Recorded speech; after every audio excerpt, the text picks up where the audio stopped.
CM Revanth Reddy AP ముఖ్యమంత్రి చంద్రబాబుకు ఏజెంట్లా పనిచేస్తున్నారని బీఆర్ఎస్ మాజీ ఎమ్మెల్యే బాల్క సుమన్ సంచలన ఆరోపణలు చేశారు. మంచిర్యాలలో మాజీ ఎమ్మెల్యే దివాకర్రావు నివాసంలో ఏర్పాటు చేసిన బీఆర్ఎస్ కార్యకర్తల సమావేశంలో పాల్గొన్నారు. చంద్రబాబు మెప్పు కోసమే రేవంత్ రెడ్డి గోదావరి నుంచి ఏపీకి నీటిని తరలించేందుకు సిద్ధమయ్యారని ఆరోపించారు. ప్రధాని మోదీ రేవంత్ రెడ్డి బడేబాయ్ చోటేబాయ్లా వ్యవహరిస్తూ తెలంగాణను దోచుకుంటున్నారని విమర్శించారు. కాంగ్రెస్ హామీలు అమలు చేసే వరకు బీఆర్ఎస్ పోరాటం చేస్తుందన్నారు.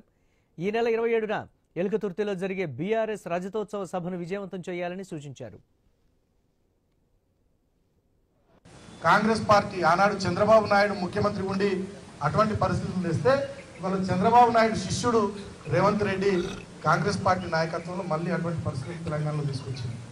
ఇవాళ ప్రజల్ని ఎట్లా మోసం చేసిరు ఆ విషయాలన్నీ ప్రజాక్షేత్రంలో ప్రజలకు వివరిస్తూ ఈ కాంగ్రెస్ ప్రభుత్వంపై పోరాటానికి డెఫినెట్గా మన గులాబీ దండు మళ్ళొక్కసారి ప్రజలందరినీ సమీకరించి తెలంగాణను కాపాడుకోవడానికి, తెలంగాణ ప్రజల్ని రక్షించుకోవడానికి మరో పోరాటానికి సందర్భంగా మనం శ్రీకారం చుట్టాల్సినటువంటి అవసరం ఉంది. ఇవాళ భారతీయ జనతా పార్టీ, కాంగ్రెస్ పార్టీ ఇద్దరు కలిసి మళ్ళా బీఆర్ఎస్ పార్టీ ప్రజాక్షేత్రంలో ప్రజల మద్దతు పొందుతుంది, ప్రజల ప్రేమ తిరిగి పొందే అవకాశాలు కనబడుతున్నాయని మన పార్టీ మీద ఇద్దరు బడేబాయ్ చోటేబాయ్ ఇద్దరు కలిసి మన మీద దాడి పెడుతున్నారు.